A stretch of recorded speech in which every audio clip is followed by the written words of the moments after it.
Telugu cinema ప్రేక్షకులకి నా నమస్కారం.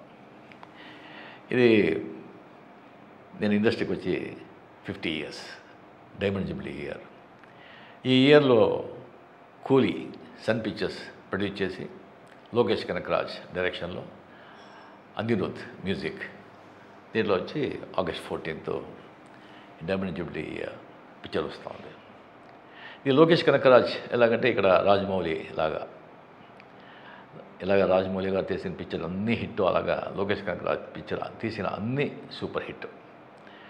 ఆ కాంబినేషన్లో నేను వచ్చి ఈ పిక్చర్లో చేస్తున్నాను. దీంట్లో ఇంకొకటి గొప్ప విషయం ఏంటంటే ఈ స్టార్ కాస్టింగ్. సత్యరాజ్, చాలా ఏళ్ళ తర్వాత సత్యరాజ్తో నేను వచ్చి మళ్ళీ పనిచేస్తున్నాను. నేను శృతి హాసన్ వాళ్ళతో, దాని తర్వాత ఉపేంద్ర కన్నడ సూపర్ స్టార్, ఎలాంటి ఆర్టిస్ట్ అని మీకు తెలుసు, ఆయన కూడా దీంట్లో వచ్చి ఒక క్యామియో చేస్తున్నారు. దాని తర్వాత షౌబీన్ అని ఒక దయాళ్ అని ఒక విలన్ క్యారెక్టర్ అయింది. ఇంకోటి దోహా అని Aamir Khan first time south Indian ఫిలిమ్స్లో స్పెషల్ అపీరెన్స్, ఆయన కెరియర్లోనే ఒక స్పెషల్ అపీరెన్స్ చేస్తున్నది ఇదే ఫస్ట్ టైం అమీర్ ఖాన్. దాని తర్వాత ఇంకా చాలా పెద్ద అట్రాక్షన్ ఏంటంటే కింగ్ మన నాగార్జున గారు దీంట్లో యాంటీ క్యారెక్టర్ విలన్గా చేస్తున్నారు. ఆ సబ్జెక్ట్ విని వెంటనే నేను వచ్చి ఆ క్యారెక్టర్ సైమన్, అది నేనే చేయాలని ఆశ.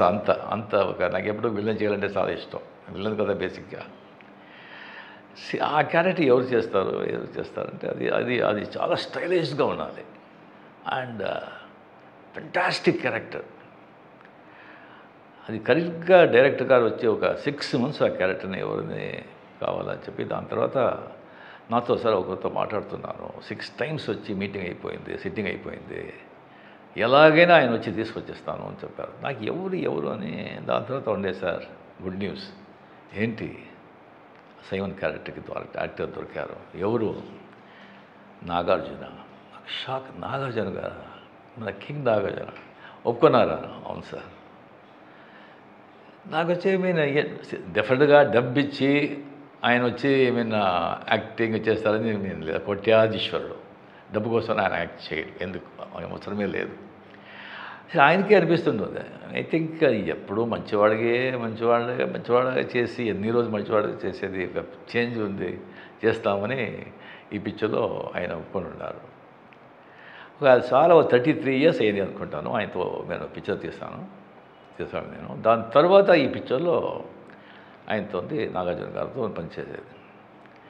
అప్పుడు ఎలా చూశాను, దానికంటే ఇంకా యంగ్గా ఉన్నారు. నాదంతా వెంటలంతా ఊడిపోయింది. అంత యంగ్గా, స్కిన్ టోను, ఫిజిక్స్, నాకు ఆశ్చర్యమైంది. ఏం సార్ ఇది, ఏం రహస్యం, ఏంటి ఇలాగ ఉన్నారు చెప్పండి సార్. సార్ ఏముంది రజనీ గారు, రెగ్యులర్ ఎక్సర్సైజ్, స్విమ్మింగు అండ్ కొద్దిగా డయట్ అండ్ 6:30 దానిపైన వచ్చి మేము డిన్నర్, అంతే. దాంట్లో ఫినిష్ అయిపోవాలి. ఇంకొకటి మా ఫాదర్ ఆ జీన్స్, ఇంకొకటి మా ఫాదర్ చెప్పింది, ఏది విషయాలు పెద్దగా డిస్టర్బ్ చేసుకోవద్దు, హ్యాపీగా ఉండు, జరిగేది జరుగుతుంది అని. అది ఆయన రహస్యం. దాని తర్వాత దీంట్లో వచ్చి ఒక 17 days ఇన్ థాయిలాండ్లో వచ్చి ఆయనతో కలిపి కంటిన్యూస్గా వచ్చి పని చేసే ఒక అవకాశం దొరికింది. నాగార్జున గారు నా లైఫ్లో మర్చిపోను, నా మైస్లో మర్చిపోను. మీతో మాట్లాడింది, మీ సలహాలు, మీ ఆ నాలెడ్జ్ అంతా. You are a gentleman sir, you are a gentleman, not only handsome, you are a gentleman. And ఆ సైమన్ క్యారెక్టర్లో నాగార్జున గారు పర్ఫార్మెన్స్ చేస్తుంటారు యాజ్ ఏ విలన్. నాకే వచ్చి నేనే ఇలా చేయగలను అనిపించింది. ఫెంటాస్టిక్, అదరుకొట్టేశాడు నాగార్జున గారు.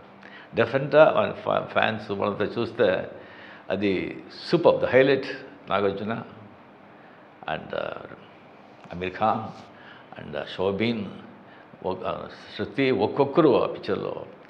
అండ్ ఎస్పెషలీ నాగార్జున గారు టెరిఫిక్ యాజ్ ఎ సైమన్. ఎలాగ భాష, దాంట్లో ఒక యాంటనీ లాగా కూలీ, ఒక సైమన్. సో అనిరుద్ మ్యూజిక్తో డెఫినెట్గా ఫెంటాస్టిక్గా చేస్తుంటారు. ఈ పిక్చర్ చాలా బాగా ఆడాలి, మీరు ఆడించాలి అని దేవుడిని ప్రార్థిస్తూ సెలవు తీసుకుంటాను. నమస్తే.